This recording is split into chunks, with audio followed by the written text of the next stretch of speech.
नमस्कार, मैं हूं गौरव आर्यन और आप मुझे सुन रहे हैं एंकर ऐप पर। आज जो मैं कहानी सुना रहा हूं उसका नाम है एक सॉरी। मुंबई की वही चिनचिनाती धूप ने ऋषभ को परेशान कर रखा है। वो अपने ब्रोकर विश्वास के साथ अपना नया आशियाना देखने निकला है। मुंबई के अंदर अपने बजट में घर खरीदना कोई आसान काम थोड़ी है, और घर भी कोई ऐसा मिले जिसे ऋषभ घर कह सके। पिछले 1 महीने से ऋषभ विश्वास के साथ हर शनिवार घरों की सैर करने निकल जाता है, लेकिन आज विश्वास जी को विश्वास है कि वो ऋषभ को घर दिलवा ही देगा। विश्वास अपनी 5 साल पुरानी बाइक पर ऋषभ को बिठालकर मुंबई की सड़कों पर चल दिया है। दोनों शांत हैं। 15 मिनट चलकर विश्वास अपनी बाइक एक अपार्टमेंट के अंदर पार्क कर देता है और ऋषभ से बहुत खुश होकर बोलता है, ऋषभ जी, आज हमसे आप लिखवा के ले लो। आज हम आपको एक ऐसा घर दिखाएंगे जिसे आप फाइनल करके ही बाहर निकलोगे। ऋषभ अपने चेहरे पर हंसी लाकर बोलता है, चलो अच्छा है भैया, वैसे भी आपकी शक्ल देख देख कर हम तो थक ही गए हैं। आप भी ना बहुत मजाक कर लेते हो। इतना बोलकर विश्वास नीचे बैठे गार्ड की एंट्री बुक में एंट्री करके ऋषभ के साथ चल देता है। विश्वास लिफ्ट का बटन दबाकर बोलता है, बिल्कुल आपके मतलब का घर है। ऑफिस भी पास में, सारा बाजार भी पास में, और लोकल स्टेशन भी पास में, और सबसे बड़ी बात, ये सब चीजें आपके बजट के अंदर हैं। ऋषभ के लिए ये सब बातें नई नहीं थी। वो पिछले 5 शनिवार से यही सेम लाइन विश्वास के मुंह से सुन रहा था। सिंगल महिला है, शायद शहर छोड़ कर जा रही है, इसलिए उनको भी घर बेचने की जल्दी है। जैसे ही विश्वास अपनी बात खत्म करता और लिफ्ट का दरवाजा 7वीं मंजिल पर जाकर खुल जाता है। यही रहा वो, रूम नंबर 702।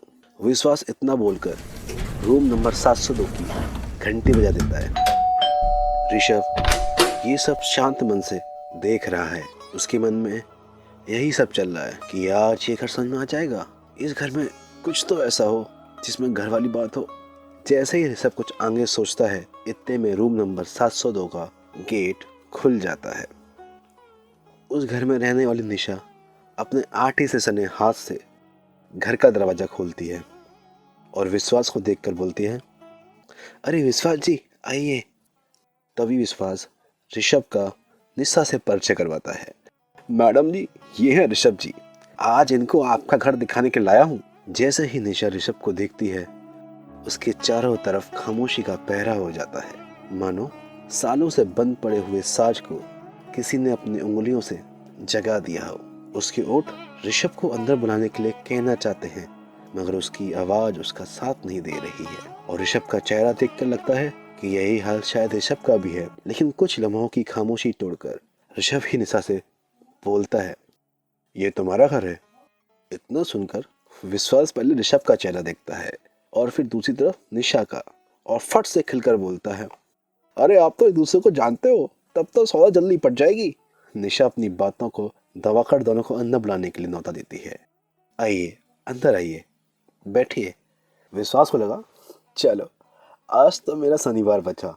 आज का शनिवार किसी और जगह मना कर आ जाऊंगा। वैसे भी दोनों को देखकर ऐसा लग ही रहा है कि दोनों एक दूसरे को अच्छे से जानते हैं।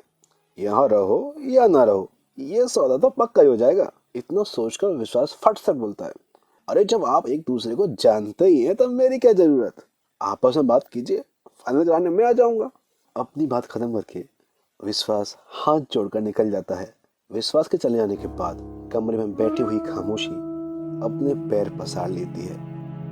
ऋषभ और निशा आमने सामने पड़े हुए सोफे पर बैठ जाते हैं। कमरे में ऐसा लग रहा है जैसे खामोशी आज पूरे दिन यहीं सोती रहेगी।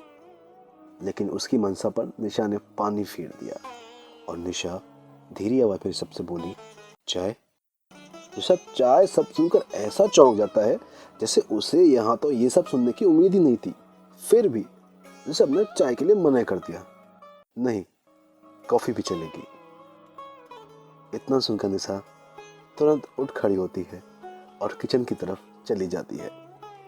निशा को जाते हुए देख मानो ऋषभ मन ही मन निशा को बता रहा है, जब से तुम गई हो तब से मैं कॉफ़ी ही पीने लगा हूँ, जो तुम्हें सबसे ज़्यादा पसंद थी। तुम तो मेरी चाय की फरमाइश पर गुस्से से लाल हो जाती थी। इतना वो सोचकर आगे निकल ही पाता, तब तक निशा कॉफ़ी लेकर आ जाती है। ऋषभ कॉफ़ी की चुस्की लेते हुए ऐसे खुश हो रहा है मानो कोई वर्षों का स्वाद मुंह लगा हो। लेकिन कॉफ़ी की 2 चुस्की लेने के बाद वो निशा को खामोश देखकर कॉफ़ी मेज पर रखकर ऋषभ निशा के घर को निहारते हुए पूछता है, ये घर क्यों सेल कर रही हो? निशा तुरंत बोली, जैसे उसके पास इस सवाल का जवाब वर्षों से तैयार रखा हुआ था। शायद कुछ ज़्यादा ही बड़ा घर प्लान कर लिया था। मुझे अकेले के लिए ये घर तो बहुत बड़ा है। इतना सुनकर मानो ऋषभ को निशा की सारी बातें समझ में आ गई थी और उसके जवाब में सबके पास सिर्फ ओके ही था। निशा को देखकर ऐसा लगता है जैसे मानो निशा ऋषभ से बहुत सारी बातें करना चाहती है, उसे कुछ बताना चाहती है। निशा अपनी साड़ी को संवारते हुए ऋषभ से कुछ बोलना चाहती है। ऋषभ, तुमने ये मेरी साड़ी नहीं देखी? मेरे ऊपर साड़ी तुम्हें बहुत अच्छी लगती थी ना? वो अपनी बातें कहने में इतनी मगन है, तभी उधर से ऋषभ बोलता है, नाइस। निशा पूछती है, क्या? वो तुम्हारी साड़ी तुम पर बहुत अच्छी लग रही है।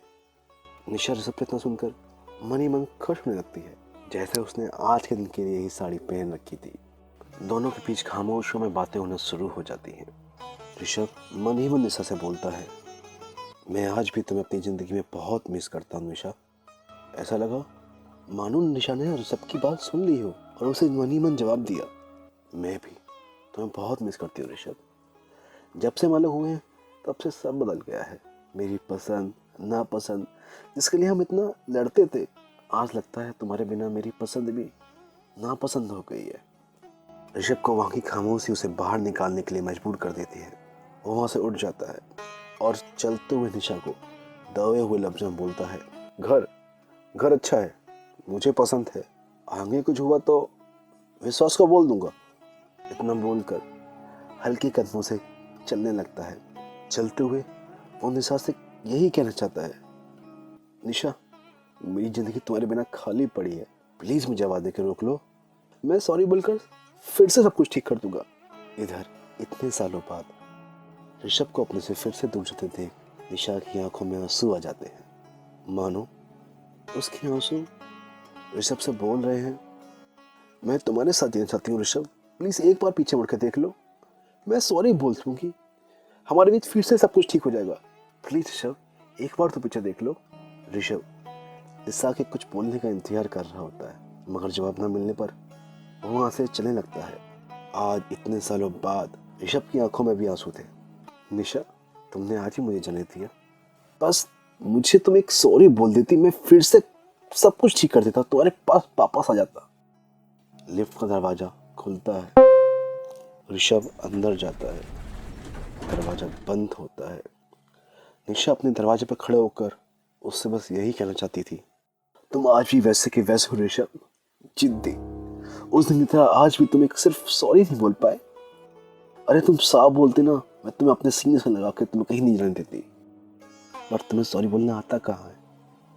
तुम्हारे लिए तुम्हारे ईगो से बड़ा कुछ नहीं है ऋषभ, कुछ नहीं है। यही बात मन में रखकर निशा अपने घर का दरवाजा बंद कर लेती है। तो दोस्तों, आज के लिए आपको इसी कहानी के साथ छोड़ के जाता हूँ। हम जल्दी मिलते हैं आपको अपनी अगली कहानी के साथ। अगर आपको हमारी स्टोरी अच्छी लगी हो, हमारी कहानी अच्छी लगी हो, तो प्लीज़ हमें फॉलो कीजिए, हमारी कहानी को शेयर कीजिए, और कुछ सुधार की गुंजाइश हो तो हमें ज़रूर कमेंट करके बताइएगा। नमस्कार।